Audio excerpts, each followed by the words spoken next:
Hey, everybody. Welcome to the show. And today I get to hang out with a force of nature, Augustin Fu, a founder of Analytics, the founder of Fu Analytics, and an independent fraud fighter for many years. Augustin, welcome to the show.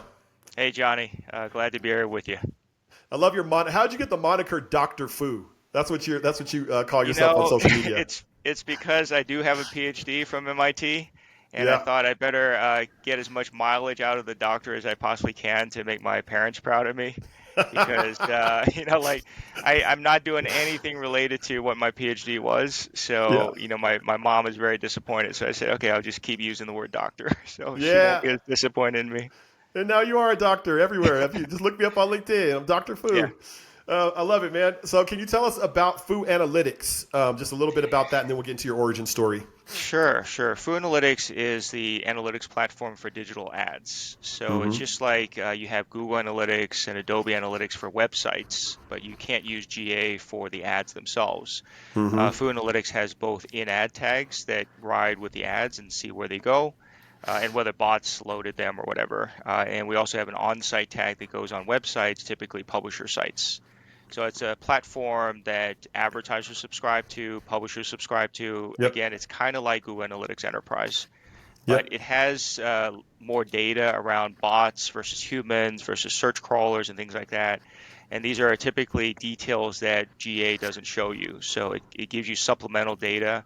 Sometimes you need that to help troubleshoot some data Yep. discrepancies that you might see in GA. So that's Love kind of it. the short Yep. answer of what Fu Analytics is. Yeah, and so to some degree, just to frame it for people, that we're probably gonna get into some technical stuff in this conversation, but on a high level, you're trying to help people see the truth of what's happening with with Yeah, advertising. and say bot traffic, right? So there Yep. are some even legitimate publisher sites that have unwanted bot traffic, right? We've all heard about the AI crawlers. Sometimes they come in such large quantities in such a short amount of time that it's almost like a DDoS attack, right? They just Yeah. overwhelm the site with traffic. So in those cases, it's not necessarily fraud bots or anything. It's just that those crawlers are coming to scrape the content so that they can use to train the AI. So we have to differentiate that from real humans coming to the site. And I Yep. was just telling someone yesterday, when I click through on ChatGPT, right, I'm doing a query and then it gives me a source link and I click through, it adds UTM source equals ChatGPT, Yes, it but does. that's actually me, the human, that's on that page, right? So That's in that right. case, even though I came from ChatGPT, it's actually me, the human. And Yeah. that's entirely different than the scourge of AI crawlers, overwhelming a lot of publisher sites recently. So you just said a word fraud bot. So there will be some times when I'm going to just clarify vocabulary. Sure. What's a Yeah. fraud bot for the layman? So for fraud bots, it's, think about those websites that humans don't even know about, right? So there's a Mm-hmm. huge number, like tens of millions of these long tail sites that have some kind of content on them. Humans have never heard about them, but they need page views in order to generate ad impressions to sell. Yeah. So in those cases, they just go out and buy the traffic. And Yeah. common sense will tell you there's not a whole bunch of humans sitting around with nothing to do but to go to your website tens of millions of times. So all of that is generated by bots because it's easy to do, right? It's just software programs or what we call headless browsers that just Mm-hmm. repeatedly load the pages. And you can Yep. generate enormous quantities of page views and therefore enormous quantities of ads to sell, but again, those are fraud bots because those are not humans seeing the ads. And so Yes. the advertisers are not getting what they thought they were paying for. Who benefits from fraud bots? Those fake site owners, right? So I have to be very clear here that I'm going to bifurcate it. It's a one or zero. There are Mm-hmm. sites that are created solely for creating ad fraud, right? And they have no human traffic, so they have to buy all their traffic. Those are the fraudsters. And then you have legitimate publishers, right? The ones you deal with, I deal with, Yep. and ones you can literally sit across the table from because they actually have humans, right? And they have Yep. editors, they have journalists that actually write the content. So they might have a bot problem, but they're not deliberately buying all their traffic, right? So that's how I Yes. differentiate good publishers, real publishers, from everyone else who's trying to just make a quick buck by using fraud bots and whatever. Yes. And so if I'm one of these fraudulent site owners, Why do I buy traffic? What's my purpose in buying traffic for a Because you site just that? don't have any traffic because nobody knows about your site anyway, right? You see what I'm Yeah, saying? So yeah, like, yeah, yeah, you would have to go and buy the traffic, and there's yeah. many means of generating Right. those page views, Yep. which then Yep. generate the ad impressions. So, Got it. these days Got it's it. not only about sites. If Yep. you're a fake mobile app, like a flashlight app or alarm clock app, if you wanted to commit fraud, all you'd have to do is load those ad impressions in the background Yeah. continuously, Yeah. even if the app is not in use, even if the mobile device is not in use, right? It's sitting on the nightstand all night long, Yeah. but it's never turned off and it's always got an internet connection. So Yeah. conveniently, those bad mobile apps, those fraudulent mobile apps, can easily commit a ton of ad fraud just loading ad impressions in the background. And those don't require bots because it's literally Yeah. the app itself doing that, right? Oh my It's not a goodness. fake visitor going to a web page to cause Yeah. the ads to load. Man. All right.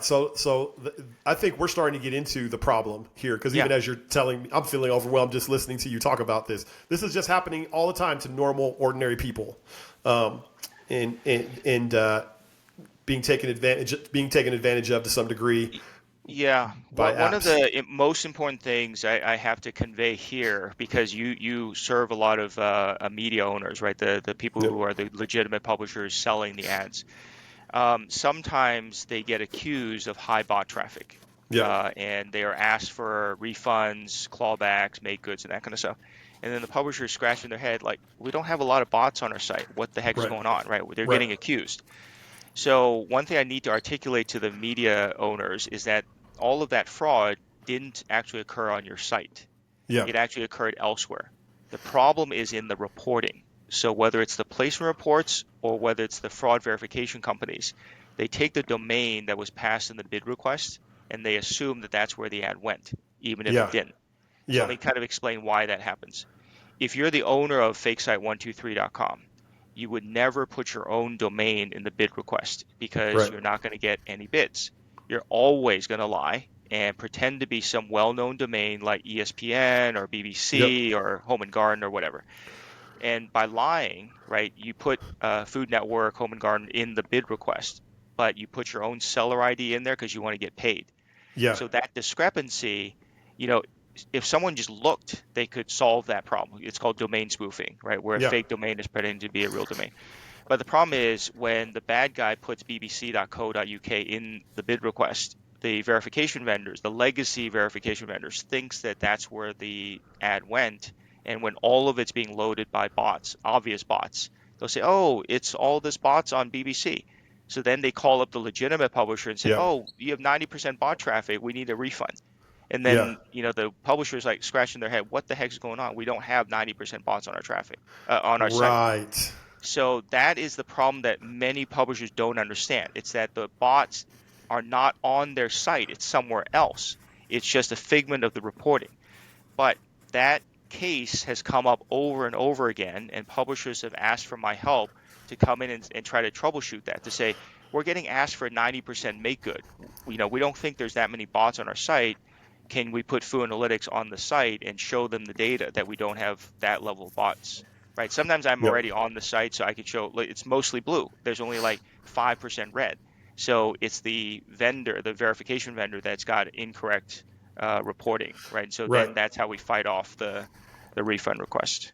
All right. So I compare you every time I hear you talk. It just makes me think of like Batman and like detectives, right? You remember Batman, the early Batman, he was a detective, Yeah. right? Like he's trying to solve crime, solve problems. You really are a mystery solver. I think that's when I hear you talk, you help people solve the mystery and look deeper to Yeah. understand what's really happening instead of what appears to be happening. Yeah, because sometimes the reports that you get from the platforms just contain errors, right? I don't think it's Yep. malicious all the time, right? There are some cases that is malicious, Yep. but basically there's errors. And this exact thing, the domain spoofing. So when the fake site pretends to be bbc.co.uk, in the placement reports, that's what gets recorded. So then the Yep. fake BBC stuff gets commingled with the real Yep. BBC stuff. And so Yep. you can't tell the difference afterwards, right? So that's an error that's actually recorded faithfully in the log level data, Yep. right? In the placement reports. Yep. So yes, I'm a problem solver, and I try to use the data that we can collect. For example, through Food Analytics, there's other ways you can collect the data, but I use that data to help me understand what's going on, and then I can try to explain, what actually happened, right? So we can troubleshoot and fix stuff. I love it. I love it. So now let's go. So you've got a peculiar set of skills, right? There's a, that's from Taken. Yeah, I've yeah, got yeah. I because got you. I have a peculiar set of skills. So tell us a little bit about the origin of how you came across this problem, how you decided to solve this problem, how you developed into a person who could solve this problem. Yeah. Well, my background's in science, so I have a PhD from MIT in chemical engineering. So nothing to do with what I do today, but it's really, think of it as a scientific method. It's like test, hypothesis, and test again, and see if it kind of corroborates or refutes your hypothesis. Yeah, So here it's like digital marketing happens to be at this perfect intersection between marketing, which is more art, and science, which is like the data that we can actually collect. So unlike any other channel before it, right? TV, you only had limited data, but in digital, you had almost complete data. So I kind of fell into it, and specifically this fraud problem, I definitely fell into it, right? It wasn't something I woke up and said, I gotta go do this today. But when I was at Omnicom, we were serving a lot of pharma clients, and we were seeing enormous click-through rates, right? So the averages would be like 10%, 15%, 20% average. So we're saying, oh, wow, these look like they're performing really, really well. yeah, And then we started digging in a little bit closer, and you see some sites have 100% click-through rates, right? These are the sites that send the search traffic, right? They run yeah, search yeah, ads, and then and those are paid on a cost per click basis. yeah, And like we were talking about the fraud bots before, some bots only need to cause the ads to load, and they get paid. That's a CPM basis. yeah, Some bots actually have to click on the ads before they get paid. That's a yeah, CPC basis, right? Cost per yeah, click. So yeah, then we saw some of these fraudulent sites get greedy and have their bots click on every single ad that they saw. So yeah, that way it's like, oh, 100% click-through rate. That's clearly not possible, right? Humans don't click on ads that much. yeah, So when we started peeling back the onion, we were seeing really strange things. And at the time, almost 15 years ago, no one could explain why that was happening, right? They just thought the campaign was performing, really, really well. But, once I started peeling that back, I said, okay, well, there's a lot of these advertisers, not just the pharma clients that I was serving, that probably face the same thing, and they just don't know anything more about it because nobody has the tech to tell them what's going on. So that's when I started building a set of tools, which now grew into Foo Analytics, right? It wasn't that yeah, I started out building Foo Analytics. It's not venture funded or anything. It was yeah, just that I needed some better tools to collect the data that I could rely on and then provide audits and help the advertisers figure out what was going on, right? So I kind of just started building that with a developer. This was in like 2012, 2013 timeframe. And right around that time was when programmatic became mainstream, right? So a lot yep, of big advertisers started buying more and more ads through the exchanges as opposed to from the publishers. And that's basically what opened this Pandora's box of fraud, right? It opened a huge loophole, and bad guys could literally create tens of thousands of fake WordPress sites and just add them into the exchange. And for the yep, very first time, they could sell to the largest of advertisers, yep, right? Before that, before those ad exchanges, imagine some no-name person with a company that's 5 days old. If they go to P&G and say, "Oh yeah, we have a whole bunch of ads to sell you," they'd be laughed out of the room, right? yeah, So, they say, "Who the heck are you guys?"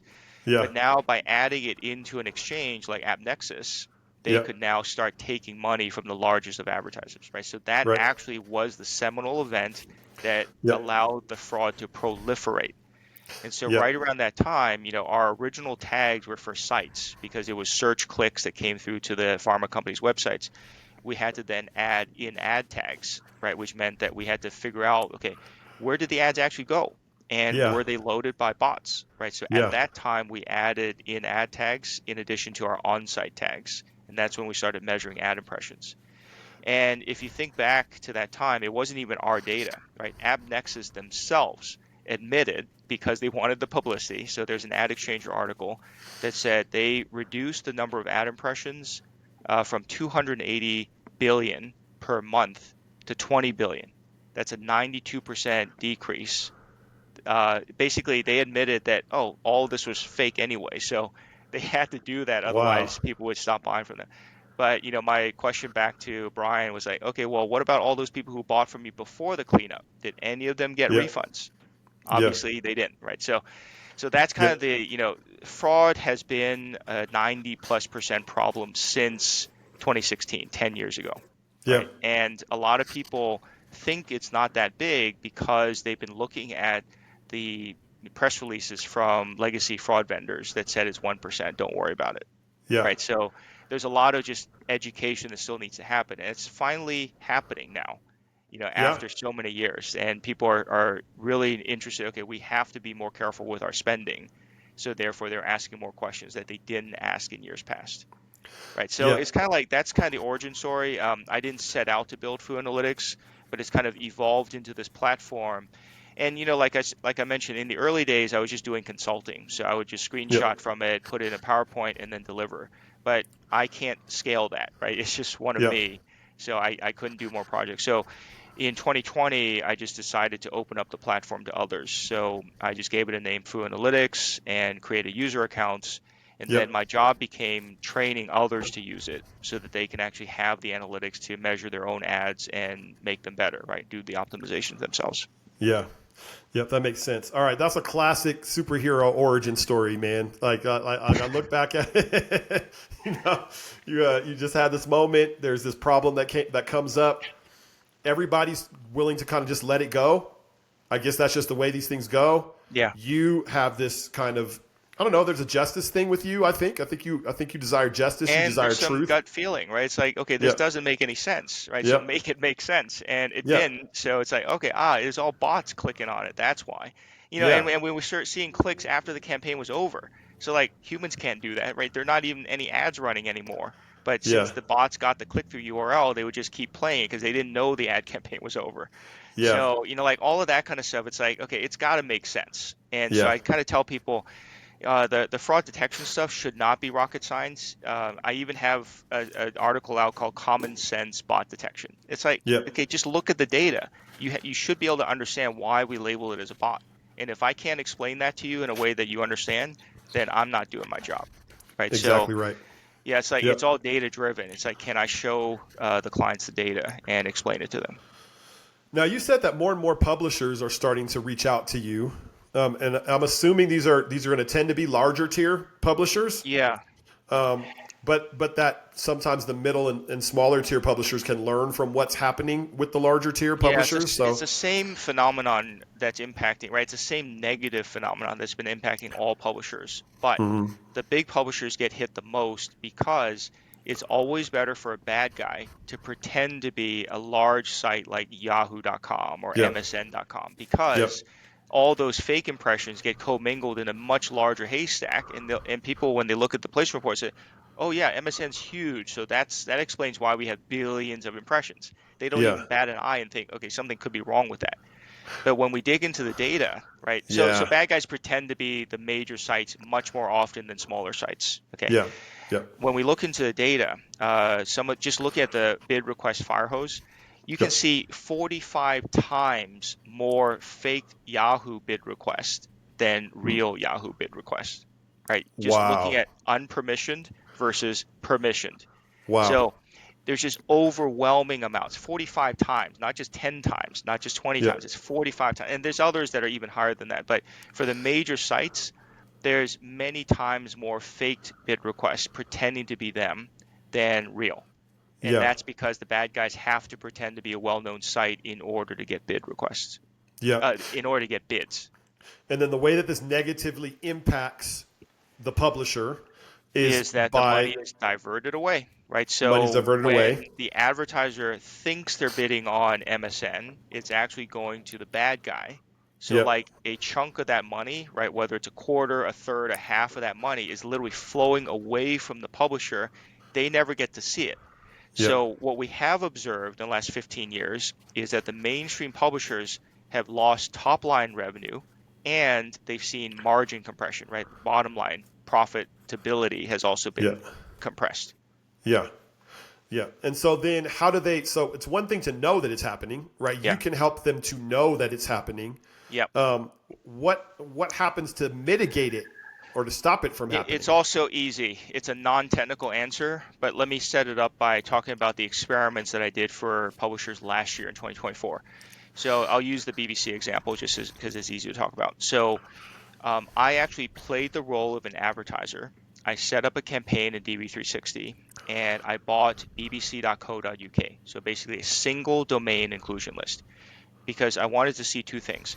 What percentage of my ads actually got to the site and what Mm-hmm. percentage of the CPM that I paid actually got to the publisher. Mm-hmm. Okay. So Mm-hmm. I'll start with the second, which is easier. So I paid $1.50. Guess how much the publisher actually got of my Oh man. $1.50? Oh man, it's It's bad. gonna be bad. Yeah, I don't know, half, Keep trying. a quarter, a Keep quarter of it went trying. to the publisher. A tenth went to the publisher. They got 12 cents of my Wow. $1.50. So if you do the math, Wow. it's less than Wow. 10%, right? Yeah. So it's because of all the middlemen, and I'll include disclosed middlemen or not disclosed middlemen that are in Yeah. that programmatic supply chain that's taking a portion of that $1.50 that I paid. So then the Yep. publisher gets only 12 cents of it. Okay. Yep. So the way to solve that would be to sell as much direct to advertisers as possible. Okay. Okay. The second part is how much of my ads actually got to that one domain. And I'll kind of simplify it here. When there are many, many supply sources, so I ran an experiment Yep. where all the supply paths were turned on because there's like, 50, 60 different supply SSPs, right? Supply side. When that happens and you don't turn those off, there's almost like an infinite combination of supply paths. And that just makes it a lot easier for bad guys to pretend to be your domain. Yep. So in the BBC specific case, after the campaign was over, we looked up, okay, how many supply sources purported that they sold BBC inventory. BBC told me they only sell through 5. We saw 9. That Mm-hmm. means there were 4 entire SSPs in there that were selling bbc.co.uk when they were not even authorized to do that in the first place. Yeah. So those are examples of where that's kind of the leaky bucket where the bad Mm-hmm. guys can onboard fake inventory pretending to be BBC. Now, Wow. the non-technical solve to that would be just BBC went to those SSPs and said, we don't have a contract with you. You're not allowed to sell our stuff. So therefore, block the domain.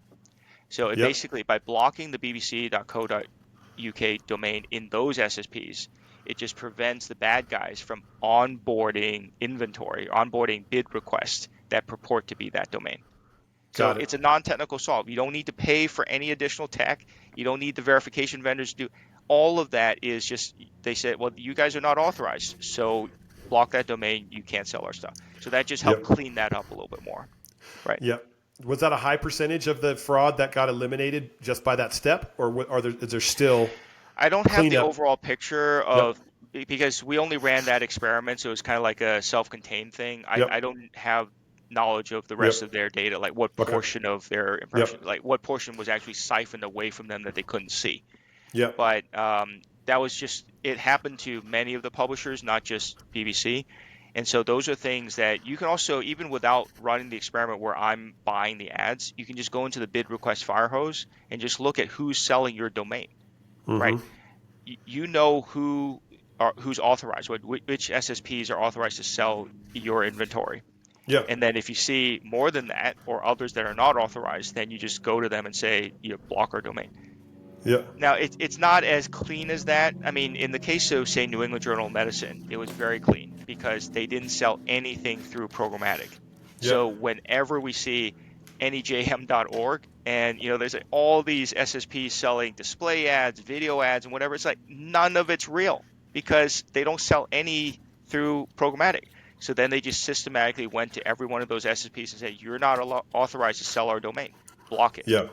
Right? Yeah. That was much cleaner. It's more complicated now, but it's still going to help prevent a portion of those dollars from being siphoned away from you in a way that you can't see it. Yes. All right. That makes sense. So what I wonder here's what I wonder, because again, the people that are watching this are going to tend to be, there's some larger organizations, and they're going to be a lot mid-size and smaller. They are familiar with programmatic.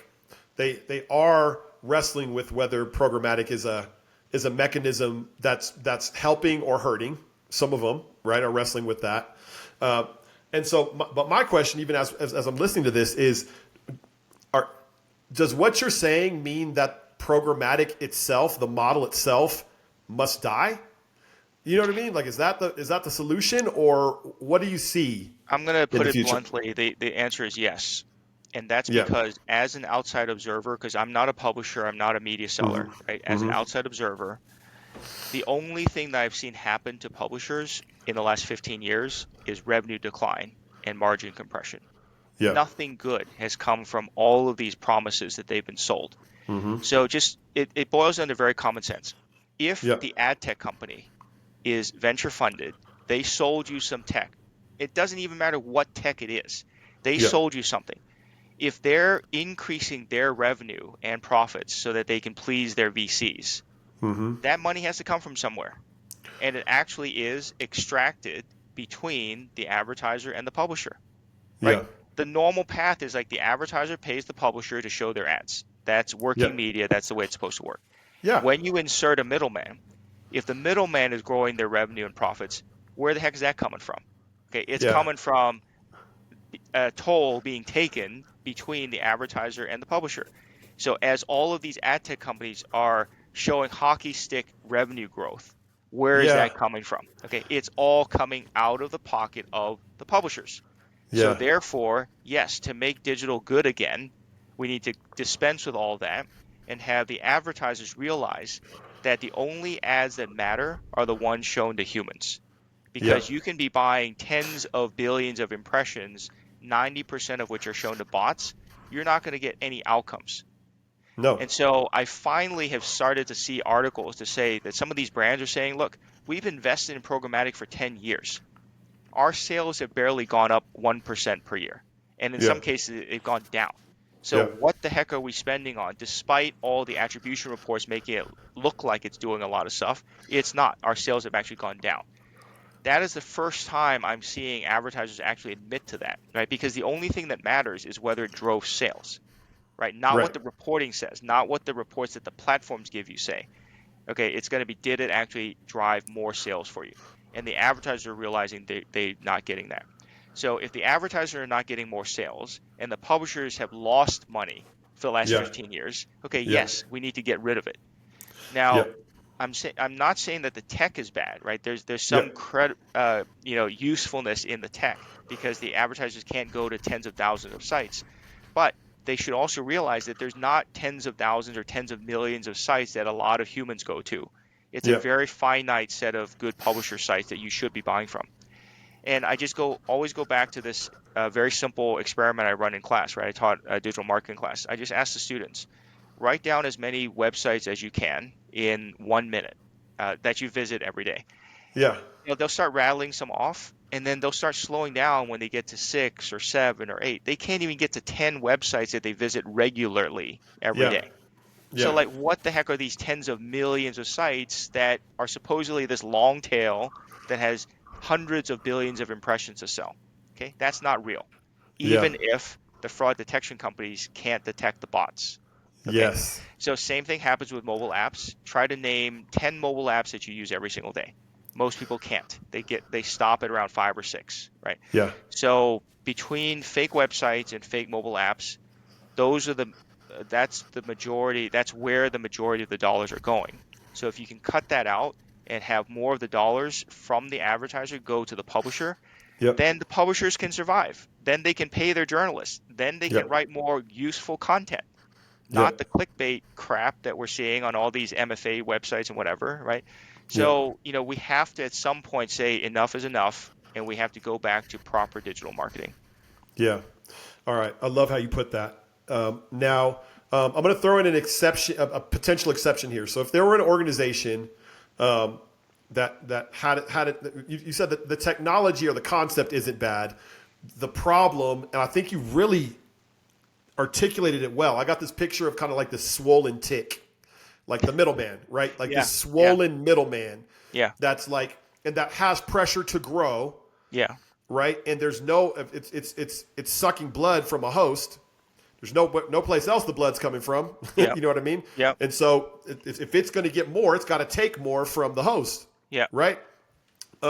Now, if someone were to provide the tech and were a different kind of an organization, right? That did not, that, let's say, not venture capital and not all those things. I guess what I'm getting at is there a place for that as an enhancement protocol, right? Like a way to Yeah. enhance traffic. Yeah. And what would have to be true for it to not be just another swollen middleman eventually? Actually, that's a great setup. You don't know what I'm about to tell you next because we actually have that tech. And Yeah. one of the key features of it is we don't have to charge for it because I'm Okay. not a middleman and I'm not venture funded and I don't have to make money on that. Yeah. So let me actually describe it to you. So basically, the key thing that we don't have to do anymore is to put every ad opportunity out to bid. That is Yeah. a ton of compute. That is a ton of bandwidth that's completely unnecessary. Just imagine if the advertiser said, I need to buy 10 million impressions and I'm willing to pay this CPM. If it just goes to the publisher, it's working media. They'll display 10 million impressions. That's it. You don't need to Yeah. bid it out, right? Yeah. The whole programmatic bidding process was kind of nice in theory, but everyone's been gaming that, right? So it's not actually market efficient anyway, right? So we're avoiding that entire bidding process. Okay. So we're saving a ton of time, we're saving a compute, we're saving bandwidth, and so the ad just runs. So we have something called a decisioning container where the publisher puts the code on the page. First thing it does is it filters out the obvious bots. So what we call Yep. GIVT, right? So if coming Yep. from a data center or it's a named bot, then don't call the ad. Simple as that. Common sense. Okay. Yeah. Then the second piece of it is it loads a static image as fast as possible because the other thing you might have heard me talk about render rates. Yep. In some of the data that I've looked at, 80 to 90% of the ads never get to the screen and render on the screen because the bidding process just took way the hell too long Yeah. and the person already left the page or scrolled past it, right? It Wow. just didn't show up in time. Okay, Wow. so they're trying their hardest, but if you imagine sending that bid request out to 10 different places and then that those 10 different places send it out to X number of advertisers, you see how that just Yeah. exponentially grows. And then, even though they have time constraints to get answers back, it still takes way too long. Yeah. So a lot of the ads simply don't arrive in time to be Yeah. rendered on screen. Okay, so then the ad gets rendered. And there's some other features which I won't get into right now, but Yep. basically there's a mechanism to allow the publisher to just sell those directly to advertisers. So in Yeah. that case, the advertiser can just come to the publisher and say, these are the domains I want to be on because we know there's a lot of humans on there. I want to buy 10 million impressions. I want to pay, $5 CPMs, $3 CPMs, whatever. And then all of that goes to the publisher because I don't need Yep. to take a cut. Wow. I didn't know that. So I knew about Foo Analytics. I know you're a thinker and you're constantly trying to figure out how to Yeah, this new thing came about because for the last 6 months or so, I've just been constantly approached by publishers asking for help. Yep. So it's, like I said earlier in this podcast, I've been serving mostly advertisers, right? Because they Hmm. put my tag in the ad to kind of see where the heck they went, and then they can block the bad sites and bad apps. But increasingly, the publishers have come to me because they're getting these refund requests or make goods, Hmm. right? So they're Hmm. having a problem with the IVT vendors. And so now it's like, okay, I think it's time to actually help these publishers with a new tech. So because we can detect the bots on the page, and these are bots that the publisher doesn't want, right? They're not buying Right. the traffic. It's just Right. bots that hit their page anyway.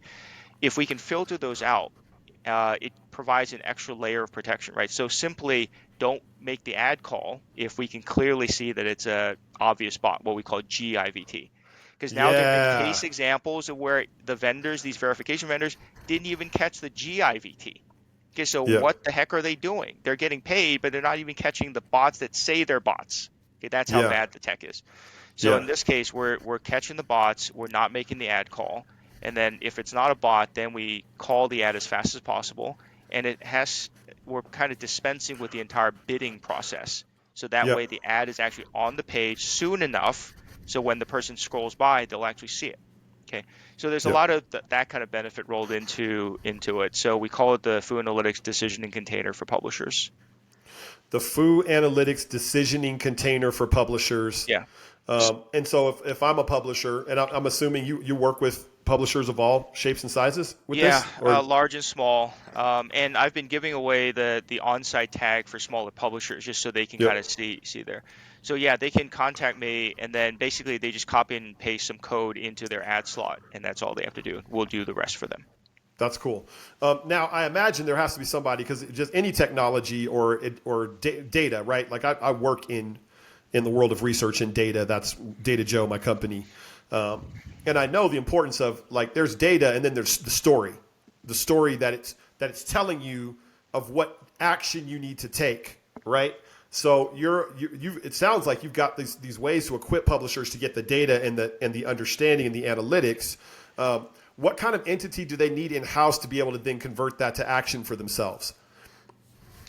The good thing is they don't need any technical people because again, Yep. I've dealt with enough publishers over the years. Sometimes they don't even have their own internal, engineering staff, right? Some of the bigger Yep. ones do, Yep. but they're so strapped for resources, and because of declining revenues, they've had to outsource a lot of things. They just can't even maintain FTEs. So in this case, it's just copy and paste some code into an ad slot. That's all they have to do. Yeah. So it doesn't require an engineering lift at all. But who will tell them the story? That's the question, right? Right? That will start bringing information in about what's happening on their site and potentially what's going wrong. How as a publisher do I know then strategically what do I now do with this information that I'm getting? So I think you're kind of commingling two things. One is the Okay. Food Analytics on-site data, and then the second Yep. is this decisioning container. Okay. So publishers will put Food Analytics on their site to kind of look at bot versus not and Got it. troubleshoot Got it. those spikes in AI crawler traffic, right? So Yep. that's just like sticking the code on the site, just like they do Google Analytics. So then they Okay. log into the Food Analytics interface, they can see all the data. And so Yep. sometimes, I mean, when they see a big spike in traffic, they can say, oh, okay, well, we can look at Food Analytics and tell it's the Perplexity crawler. Okay, so they can easily see So that. they can know what's happening. Okay. They Got can, it. yeah, Yep. because GA sometimes doesn't disclose the name of the bot. And in fact, it has to filter out some of those bots. So then you're left with a data discrepancy you can't explain. Yep. But Foo Analytics records everything. We don't discard anything. So Yep. if you have something you can't explain in GA, you just log into Foo Analytics and you should be able to figure it out because we have all that Got it. supporting data, right? Got it. That's the analytics part. So in that case, you asked about the so what or the action. The publisher doesn't have to do anything because they're just public page and the Mm-hmm. crawlers are going to come and then they're going to go away. That's it. They don't Mm-hmm. actually have to do anything. There was a publisher in the UK where when they looked into Foo Analytics, they could see where the bot was coming from, meaning which data centers it was coming from. And they created a Cloudflare rule, which basically blocked that bot. So they Yeah. literally saved a ton of traffic that they didn't want, right? It was just adding load to their servers. It was completely Yeah. useless to them. So there are actions they can take once they Mm-hmm. know which bots it was Mm-hmm. and where it came from. Okay. Got it. The decision container is separate. That's more of a monetization thing. So Sure. when they get accused of high bots, right, like we said earlier, okay, the bots were not on their site, right? Our Mm-hmm. decision container will see that and we will filter out the GIVT, which could be the 1 to 5%. So it's a small incremental filtering that the legacy verification vendors are not actually even doing. So Mm-hmm. now when we filter that out, we know at least it's not GIVT, not the obvious bots. And if it's not the obvious bots, then we make the ad call, right? So we give them an additional layer of protection. And on top of that, where possible, if we don't have to send it out to bid, we'll just run the ad right as fast as possible. Yeah. So I think I mentioned this before, but this was more of a direct selling mechanism, right? So the Yeah. advertiser can just come to the publisher and say, we know you have a lot of humans on your site because they might have seen the Foo Analytics data or whatever. And they said, we want to buy ads on your site. We're willing to pay higher CPMs. And we know that majority of the ads are shown to humans because you even have this decisioning container that filters Mm-hmm. out even the last traces of those GIVT, the general IVT bots, right? So that way they have confidence that when they buy from these good publishers that their ads are being shown to humans. Got That it. said, it should start impacting their actual sales because if you're showing Right. ads to humans, you should be seeing a return in sales growth, which you Right. haven't seen for years and years because Right. you weren't even showing ads to humans in the first Right. place. right? Right. You're buying a ton of inventory, but who knows where the heck it went? Who knows where Yeah. the heck your money went and whether Yep. those ads were shown to humans or not, right? Yep. So I think that's kind of how we turn around digital advertising and make it better. Yeah, I love it. And it sounds like like what I'm hearing is you're an advocate to both sides of the equation. So you're an advocate to the advertiser. You want the advertiser to get business results, which is why they are advertising in the first place. Yeah, And and you're an show them that a lot of the stuff they're buying in programmatic is not good. And yep. then on the flip side, right, I'm trying to help the publisher show that they have large human Yep. audiences Right. and Right. therefore they deserve higher CPMs Yep. because, right, the advertisers are actually finally getting their ads in front of humans. Right. Yep. And you're getting um, the confusion in the middle, right? Just there's all this confusing stuff in the middle, bot traffic, all this other stuff that different things that are broken in the whole system, and trying to restore simplicity. Yeah, exactly. So, like I tweeted out, a couple of days ago, the more they tell you they're transparent, the less transparent they actually are, right? Yeah. The more they tell you they're honest, trust me, I'm honest. Okay. The more okay, they're trying to sell you something, right? So the reason there's that much confusion is because every middleman is selling their version of the story, right? They have to Yeah. convince the publisher to put their code on the page and all that kind of stuff because they Yeah. need to extract a toll. So they have to Yeah. say, oh, it's going to make you more money. Okay, but if we just look back at the past 15 years, it hasn't made the publisher more money. All Right. that's been done that we can actually see is that publishers have lost money to the point where, like the local news sites, Pointer had a study a few years ago saying that 1,500 local newspapers have died and gone away because they just Yeah. couldn't survive on digital ad revenue. There just wasn't Yeah. enough of it, right? Yeah. Yeah. And it's been that way since For jump. years, yeah. All right. Okay. So we're gonna look forward to the future a little bit, as we're kind of coming to the end of our time. Okay. Um, what do you see? What do you want to accomplish? What do you want to ultimately accomplish? And one way I frame this is, what would you like written on your headstone? I hope I got more years to go, but Yeah. it would basically be, that I've helped kind of set the digital marketing ship right again. Yeah. Because I've been in it since the beginning, and kind of witnessed the entire arc of the evolution of it. And the ideas and theories are all good, right? Right ad to the right person at the right time, but it has to happen without middlemen, and it has to Yeah. happen without what I'm going to call middle leeches, right? These Yeah. leeches, right? You'd use the word tick. I'm going to use the word leeches. Yeah. Their job is to suck as much money out for themselves as possible, right?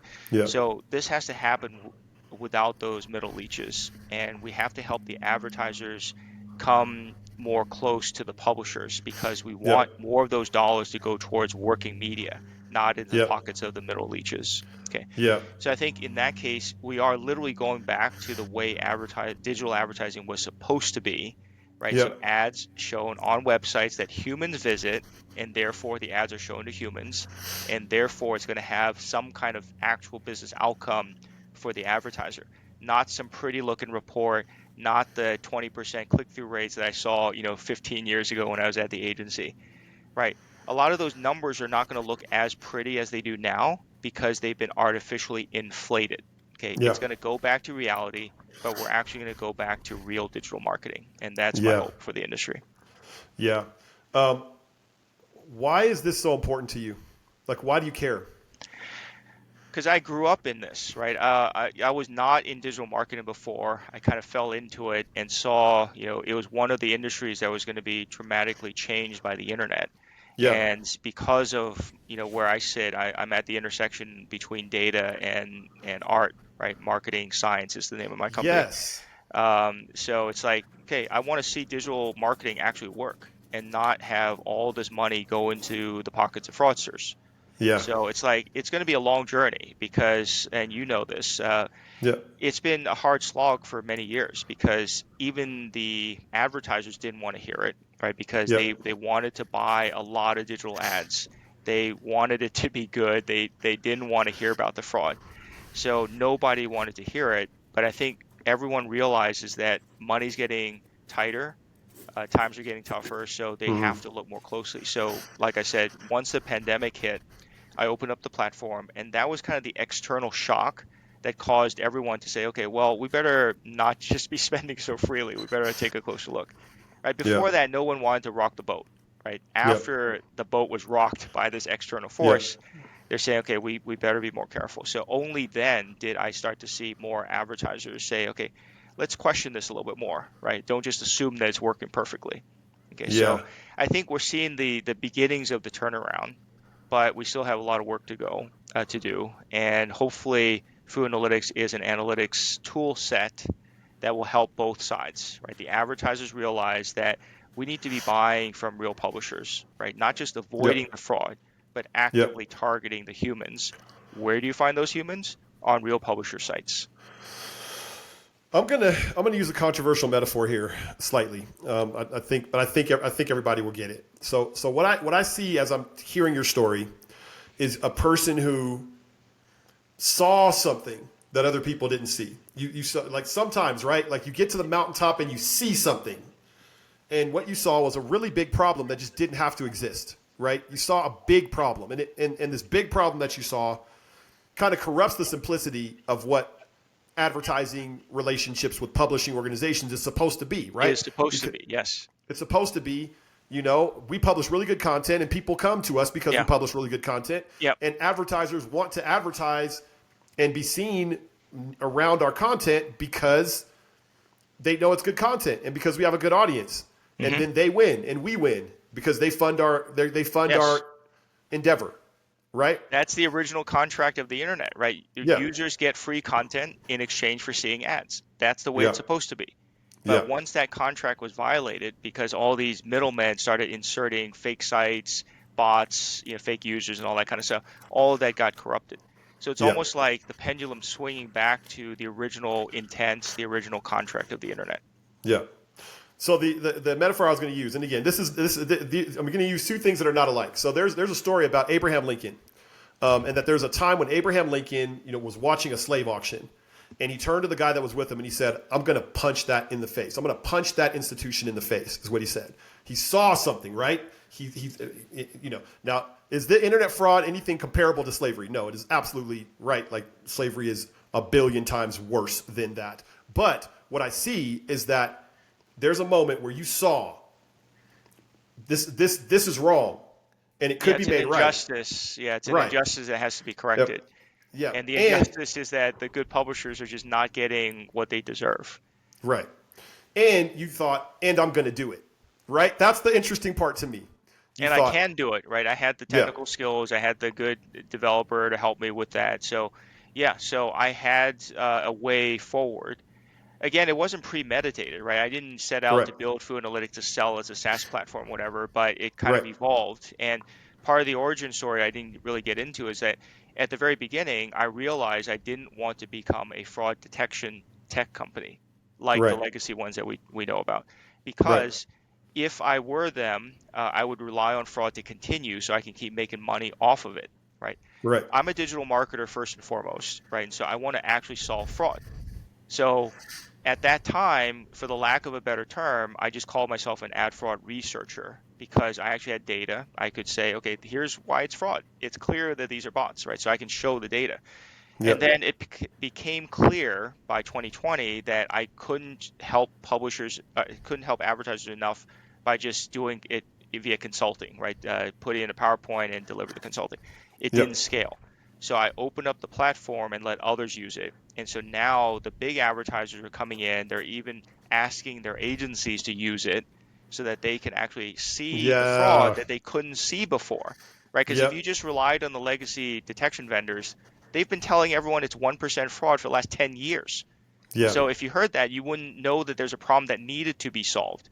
Yep. Once you put Food Analytics into your ads, you can see where it's going. You can see the crappy sites and the crappy mobile apps like the alarm clock app that we talked about Mm-hmm. that just kept loading the ad impression. Okay, you don't want your ads going there. So Yeah. once you can see the problem, right? Once you can see better, you can do better. Yeah. So that's kind of Yep. how, this, and I don't blame the advertisers. It's literally they didn't have the right tools before. They couldn't see No. it. So that's why they did what they did. Now with better Yep. tools, better analytics, they can actually do better. Do you think that you're going to see a significant change in your lifetime to this problem? Yeah, I think so. It might take another 10 years, but yes, it's going to happen now, right? The pendulum has started to swing back the other way, right? Yeah. So I will see an acceleration. I do think that large advertisers, they kind of look at what each other do, right? So Hmm. if a couple more of these large advertisers come along, everyone's going to jump on board. And Yeah. I do see the momentum growing because I'm helping with more and more audits now. So they're Yep. finally asking the question, can you just come in and help us audit some of our campaigns? Because we think there's something going on, but we still get reports from the platform saying it's 1% fraud, don't worry about it. And everyone kind of knows it's not 1% fraud. Yeah. So, they're finally coming around to asking for help. So that's a good thing. Yeah. Augustine, I love sitting with you, man. You're a no Thanks, nonsense Johnny. guy. It's not fluff. It's not deception. Like you're just a straight shooter. Thanks for sitting with me today. Thank you, Johnny. Really good Yeah. session. And everybody who has got to be here up to this point, thank you for joining us. I hope you learned something new, and then I hope you actually know that you now have another tool in your tool belt, like Augustine over here, Augustine Fu, Doctor Fu, as he's so aptly called, is here to help in a lot of these areas. So thanks everybody for joining us, and we'll see you next time. Take it easy.